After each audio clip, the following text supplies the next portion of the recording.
Well, hello there, motherfuckers, and welcome to your Smackdown review.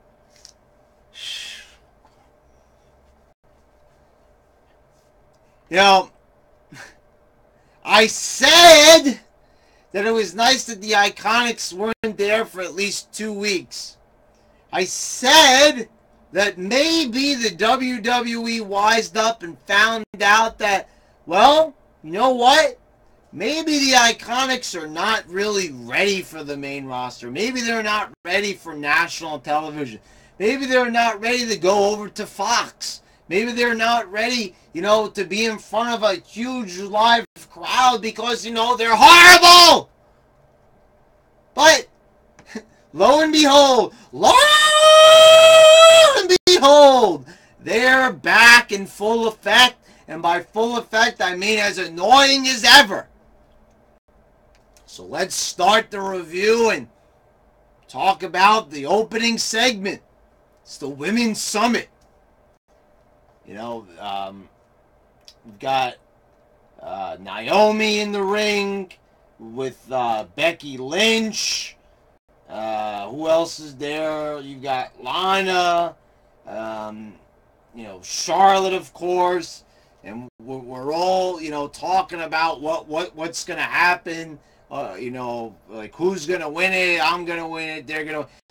Less corny, less cheesy, not entertaining at all, but, just better than standing on the ladders like a bunch of goofballs to open, the show. I mean, just standing there all choreographed on top of ladders looked completely asinine. So at least, they just went for a more typical approach that was bland and uneventful. But, oh, wait,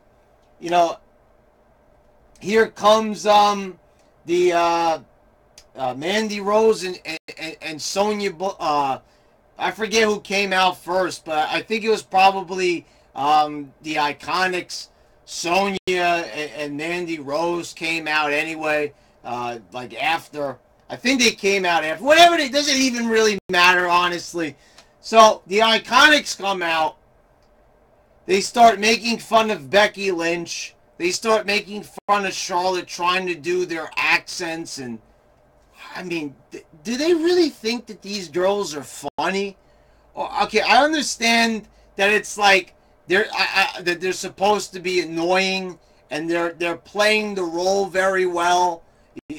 People would say, oh, well, they're doing their job. They're supposed to be heels. I had said this in the past. There's a difference between characters being annoying and then them just being bad.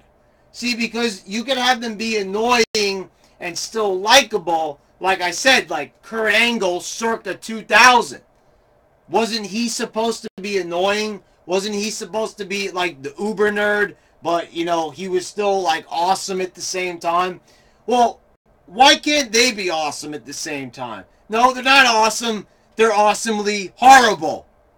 Those accents that they have them do, and I'm not talking about their Australian ones, they're copying the Irish accent.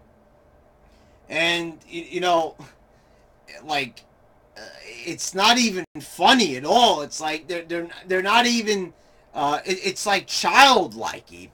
Like it's almost like 2 second graders. Like they heard an Irish accent for the first time and they're trying to imitate it. It was basically like that. And then they do the whole Charlotte thing and they're like doing a southern accent and Charlotte doesn't even have a southern accent, so it doesn't even make any sense why they make fun of her for having a southern accent that she doesn't even have.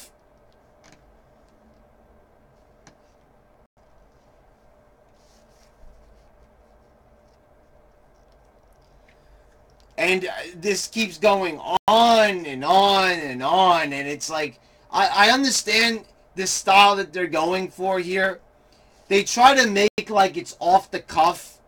Like they're improvising. But that just because it's not scripted and it's improvised doesn't mean that it's necessarily good. See, people feel that, oh, it's scripted. It's going to be horrible. You could go listen to Vince Russo. There have been people like Jeff Jarrett where he has said that he had to script them word for word because they were just not comfortable going out there and just shooting from the hip, basically. So it was mandatory that certain wrestlers be presented a vast outline, a script of some sort before going out there for their promo. This is the case where they could probably greatly benefit from that. Because these girls should not be improvising. These girls should not be having free reign. I don't understand why certain wrestlers are allowed to go out there, and shoot from the hip and they're absolutely horrible, but other wrestlers have to stick to a script. They don't know what they're doing. That's the problem. How can you have these girls come out there and do this? I thought they wised up. This is why they were keeping them off TV. Because they probably said, you know what, guys, I'm sorry. You're just not a good fit for the roster. I thought maybe something like that was happening. But no, they're right back out there 2 weeks later doing every single thing wrong that they were doing 2 weeks ago. Stop having them come out there and cut these inane, unscripted promos. They're not funny, they're not entertaining, they're not good, they're annoying, they're grating, they're bad. Really, really, really, really bad. They're awful. Do you really need any more negative adjectives to describe just how bad this is? Or do you get the hint? I think you do. So Becky Lynch goes a 5 and a 6 and the whatever, and they fight each other on the outside, and Daniel Bryan defeats Shelton Benjamin. Well, at least this was a decent match. Two good workers. They're wasting Shelton Benjamin. Why he's not in this Money in the Bank after saying that he was a highlight, which was true in many of the Money in the Bank matches. I don't get why they are not putting him in this match. Why is a guy that looks like Shelton, who I thought that this is all about wrestling ability nowadays. So Shelton is actually a competent worker who can actually do some high-flying moves, I've seen this guy. He does the 450 splash. He does that somersault plancha. He's capable of all those moves. But this guy actually is good in the ring. He doesn't hurt anybody. He's a safe worker. And for some reason, he's just a jobber.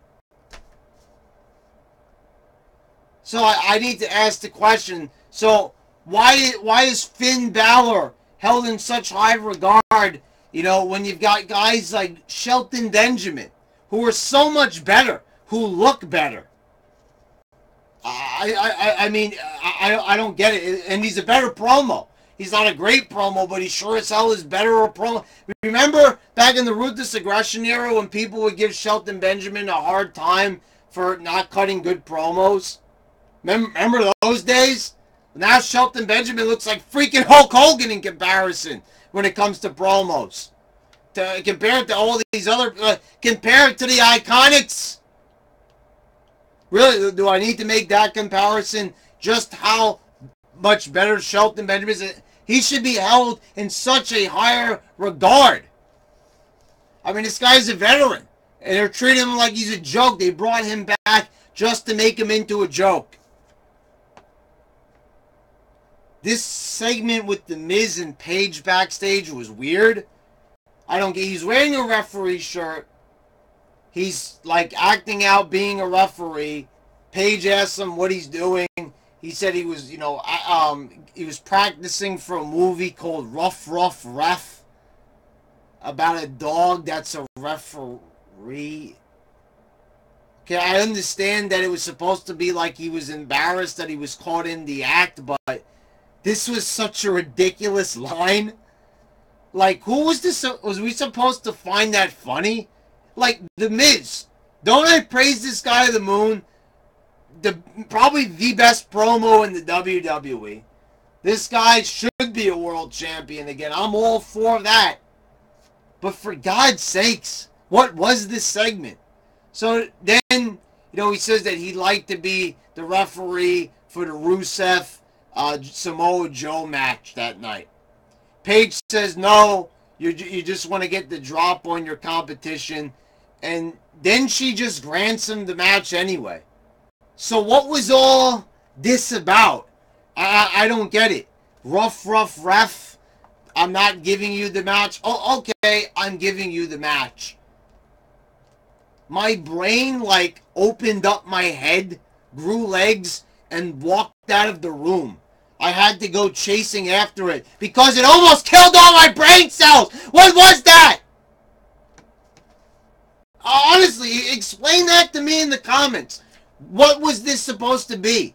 Why did he even say that line? Why did she, like, say he can have that match and then he could have this match? Like, what changed in the span of 30 seconds?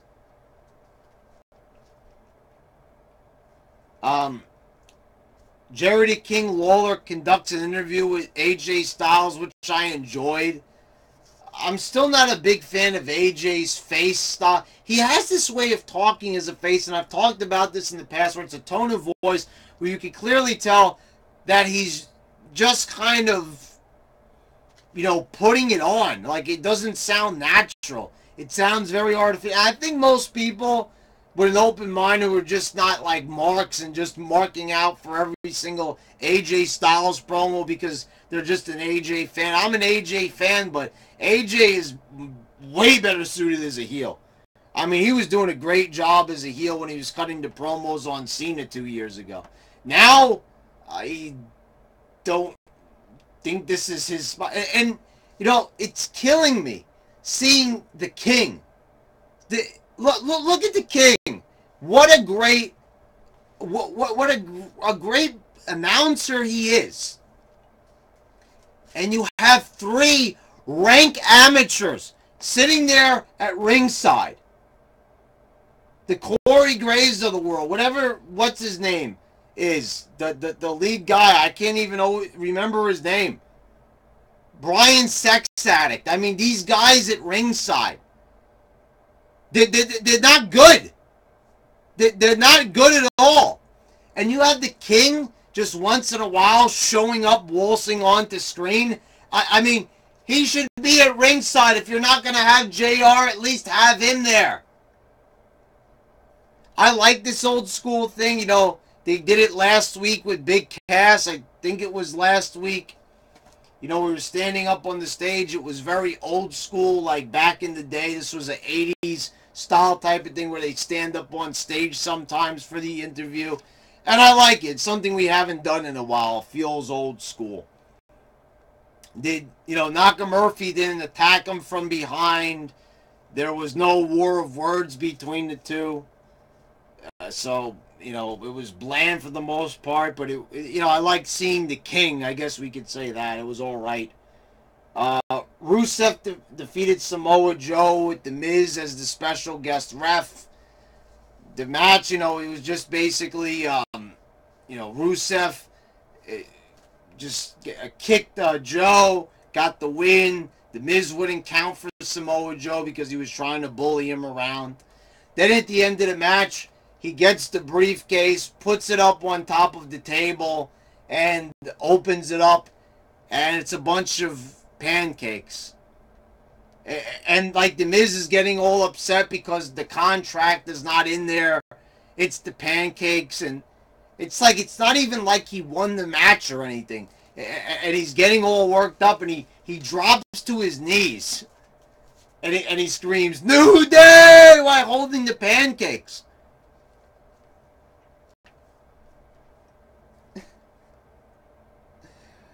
Oh my God!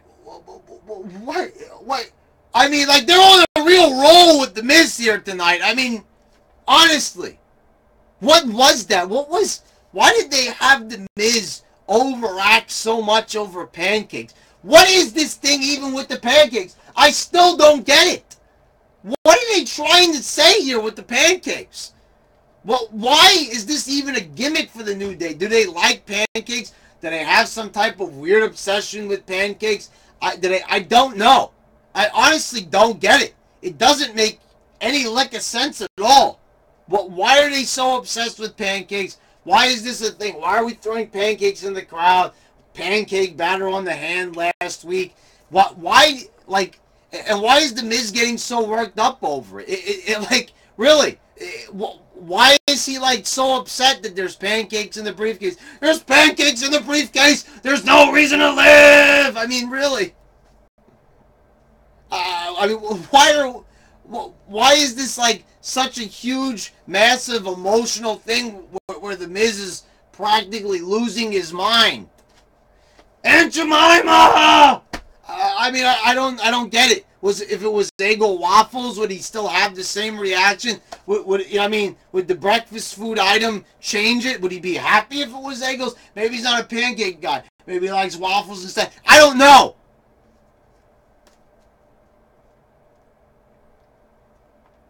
Jeff Hardy defeated Nakamurphy by DQ after Nakamurphy gave him the low blow.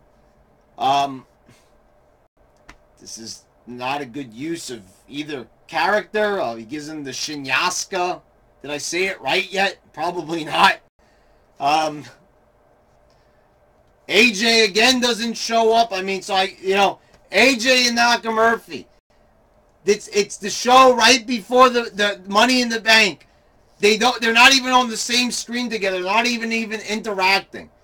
AJ slapped Nakamurphy last week, and Nakamurphy is not looking to get revenge. I guess not. I guess he's just not feeling it. He's just not in the mood.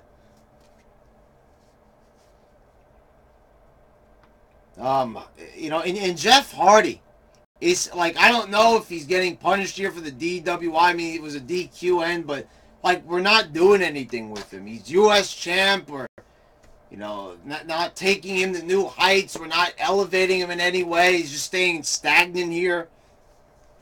Big Cass cut a promo backstage. I'm really getting tired of this whole height thing. Like, this is all that they're having him cut. Oh, Daniel Bryan is short, and I'm tall. This is the only thing that they're having him repeat it over and over again.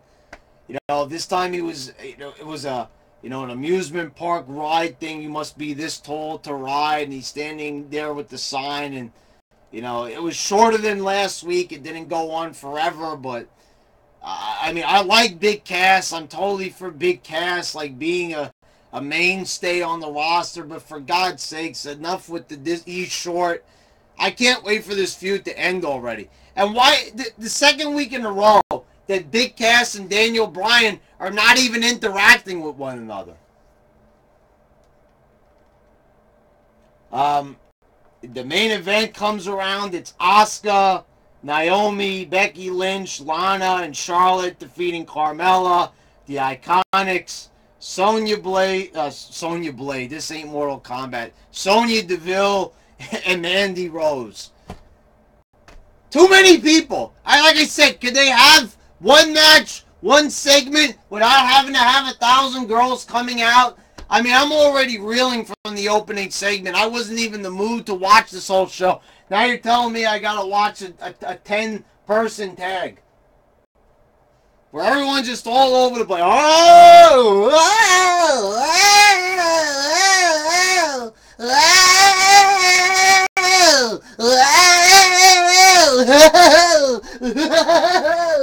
I mean, like, everyone just flying.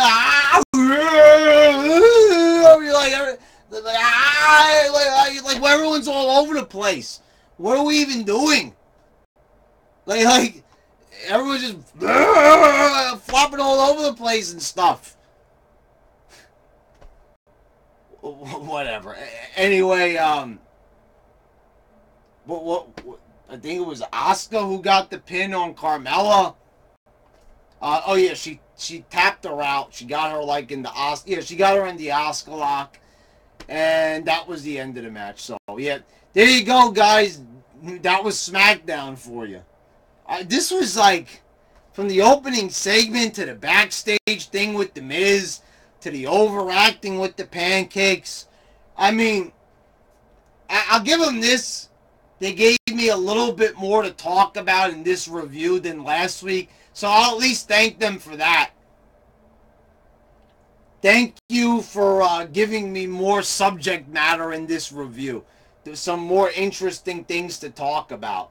But the thing is, this show is completely horrible. Once again, just like Raw, how could you have a pay-per-view right on the horizon. It's going to be there on Sunday. And, like, you're ending with this, like, 10-person tag where everyone's just like, ah! It's all over the place.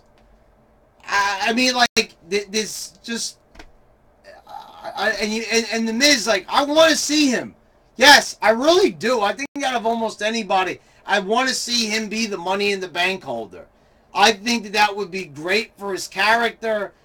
You know, you'd have a lot with him gloating about it, of course. And I think that it would, you know, if someone deserves it, it would probably be the Miz. The guy's worked very hard. And, you know, he hasn't had a title reign since 2011.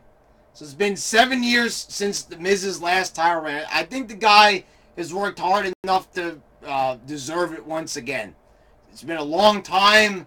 He's had like 20 IC title runs since then. I think it's about time that you give the guy the belt once more. But that image of him there with the pancakes in his hand. Why right before Money in the Bank are we even doing this? I mean, I hope that they don't like have New Day screw him over. Because, like, first of all, it's quite funny that New Day wasn't even there at all this week. And yet the pancakes are there. So the pancakes, I guess, were the stand-in for New Day. New Day could take a rest this week. The pancakes will take care of it. I mean, like, honestly, guys, I don't have the strength for this anymore. 4-hour pay-per-view. And what are we doing to get excited for? Pancakes. Anyway, guys, there you go. There's your Smackdown review. This has been your YWC champ, and I'm signing out.